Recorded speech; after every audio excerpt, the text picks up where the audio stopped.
Welcome back to my channel, everyone. Today I will be showing you how to make another unique Halloween wreath.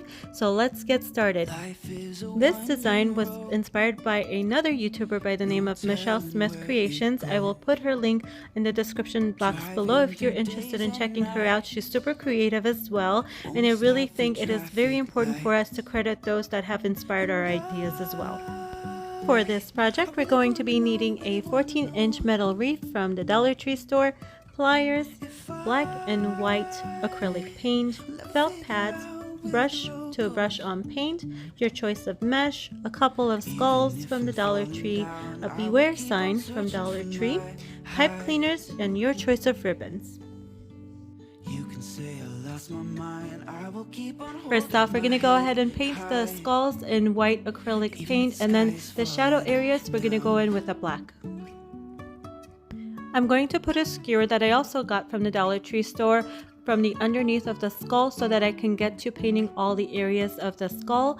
And also I have a piece of styrofoam sitting around from a different project that I'm going to just put it on there for it to dry. Best part about this process of this project is it's very forgiving. You do not have to be super neat about it. All you do is just paint it and you're good to go. Here's what we have so far, and we're going to do the same with the second skull. Next, we're going to go ahead and cut our mesh out to 8 inches. I also picked up this crafting mat from the Dollar Tree craft section. It is precisely at 8 inches and it's very durable. You can cut on it, you can craft on it, wonderful buy. The amount of mesh that you decide to cut really depends on how full you want the wreath to look. I'm going to go ahead and cut at least 2 rolls of each of the colors. If more is needed, I can always go back and cut more. To speed up the process, you can definitely unroll 2 of the mesh rolls together, line it up to 8 inches, and then make your cut, but I just find it for myself easier to do it 1 roll at a time. Alright, so on the right side, you're going to see a 14-inch wreath that has not been cut, again from the Dollar Tree store. And then this one, I have cut the circle into half where we have 2 semicircles. Now we're going to glue one of the semicircles on the top portion of the wreath, which will go down to almost towards the middle of the wreath. To glue it down, make sure you use large dollops of hot glue as you hold down the metal pieces and wait for the glue to cool off. We're going to do the same process for the second semicircle, and we're going to hold down the metal until the glue has cooled off.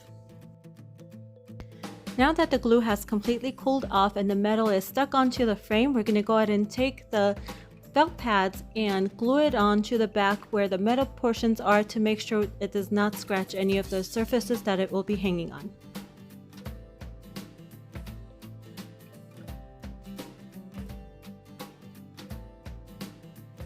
Now I'm going to show you how to make the bundles. So if you observe the mesh, you will see the cleaner edges, and then you will see the raggedy edges where we made the cuts. You want to make sure you roll the mesh so that the raggedy edges are inside the roll and the cleaner edges are pointing outside the edges. I had cut all my ribbon to 8 inches as well, and then did a ducktail on them by folding them to the middle and going from one corner up at an angle, cutting it so that you have that V effect, which is called the ducktail.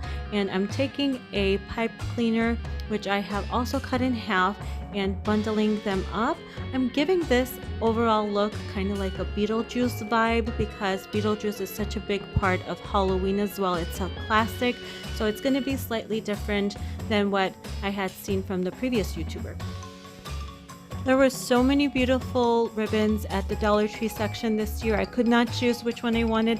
In addition, I had the striped ones at home that I had got from, I believe, Michael's or Hobby Lobby. I can't recall which one exactly, but I definitely wanted to throw that in the mix as well. So I have bundles of black with the bats, black with the webs, black with the purple, black with the stripes, and I'm just going to use this to make an overall pattern for the wreath. I also did bundles of mesh that were black on black and purple on purple.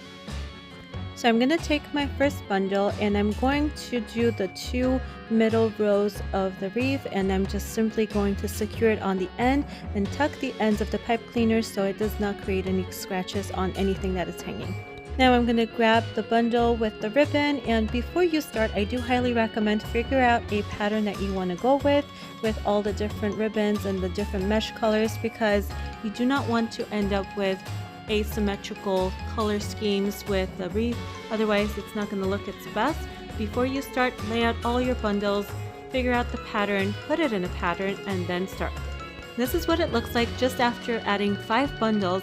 And when you add each bundle, make sure you push it against the other so that you have a much fuller effect, and then you can zhuzh the ribbons later.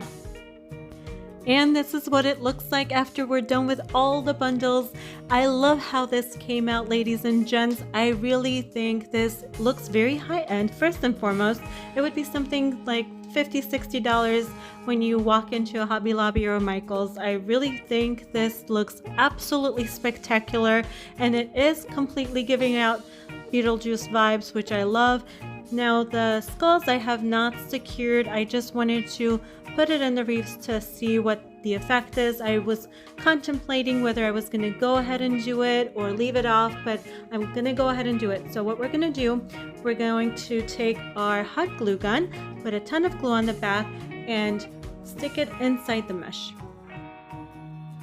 Determine where the points of contact are with the mesh and then do the glue so that you don't have a lot of glue poking out and you didn't misglue the skull. So you want to make sure you put a lot of the glue on the back and then nestle it in there and push it against the mesh so it sticks. Also do the same with the sides after you do put it in there, because you're going to have a lot of areas on the side that you may need to glue to secure it on there. To give it additional support, I flipped it to the back, and where the skull hits the sign, I'm going to do a dollop of glue to secure it.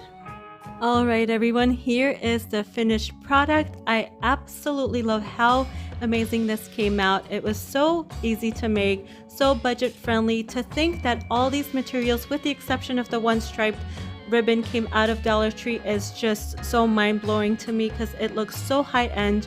I took it out to the sun, and what you see is the glistening of the glitter that is on the beware sign and within the mesh itself that is glistening. It is not a filter by all means, no filter used on this one at all.